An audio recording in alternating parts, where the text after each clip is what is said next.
Kita lanjutkan lagi ya, kuliah ini dengan topik satu yang khusus, pendekatan ilmu atau jurisprudensi terhadap hukum.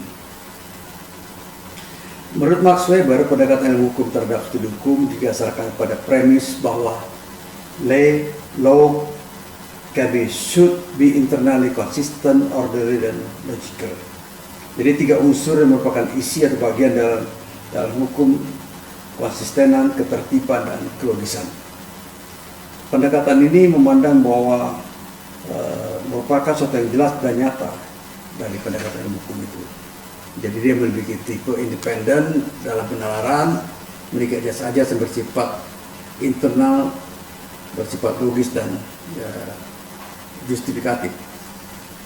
Bagi Max Weber, pendekatan ilmu hukum berpandangan bahwa hukum seharusnya otonom atau independen dari religi, filosofi, dan nilai-nilai serta ajas-ajas politik. Selanjutnya, legitimasi dari pendekatan hukum seharusnya bersandar pada kapasitasnya untuk meningkatkan satu perangkat hukum yang berjalan secara logis atau koheren, yang dapat diaplikasikan baik terhadap tindakan individual maupun terhadap kasus-kasus dengan tanpa menimbulkan hal-hal yang bersifat memberi makna ganda atau ambigu.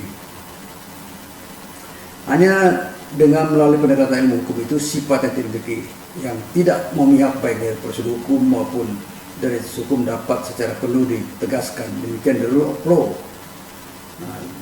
Dalam pandangan Max Weber terhadap jenis-jenis sumber religi, sumber politik maupun sumber filosofi dari pendekatan moral terhadap hukum. Dalam kaitan itu, Weber memandang bahwa pendekatan ilmu hukum merupakan bagian dari perkembangan rasionalitas dalam masyarakat modern.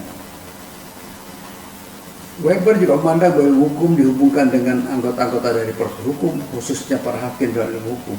Ilmu hukum mewakili pemikiran di dalam proses hukum yang menyusun dan menjelaskan hukum dari suatu perspektif dan nilai-nilai keindependenan hukum.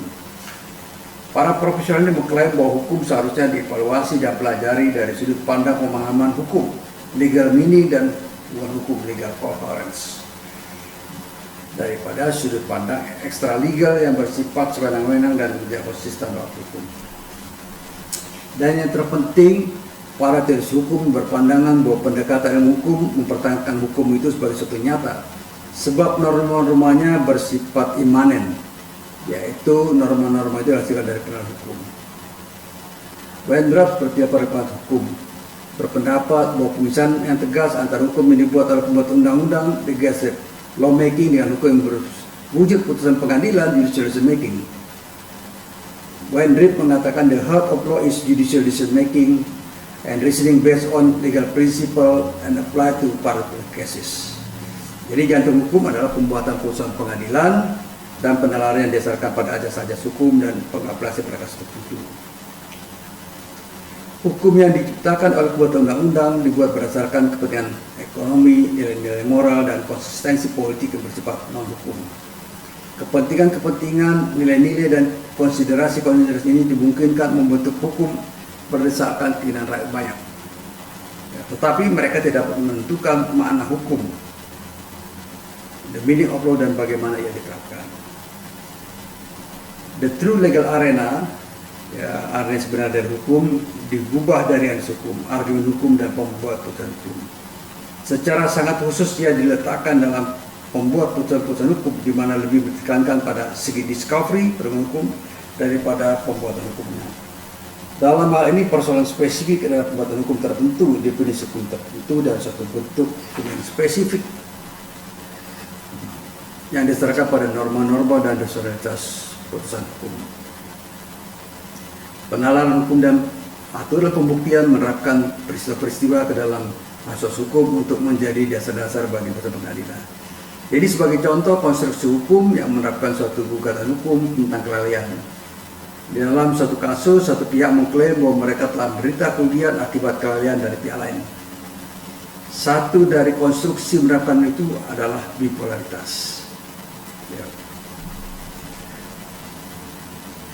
Ada lagi pemahaman bahwa hukum itu, tindakan hukum dibagi dalam 2 struktur, yaitu setiap kasus kelalaian mempunyai satu pihak menderita, lebih dari itu didasarkan pada oleh pihak tergugat.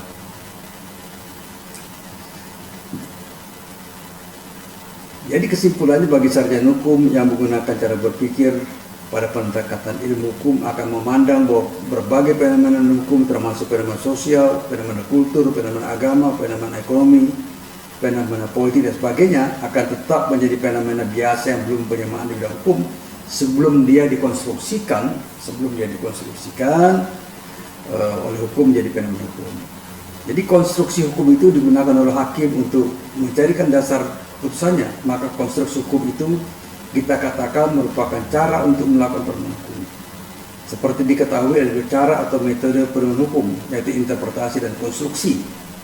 Hasil konstruksi hukum sering juga merupakan suatu yang tidak faktual, tapi hanya tulis fiksi. Ya, satu contoh, ya, seperti itu ya.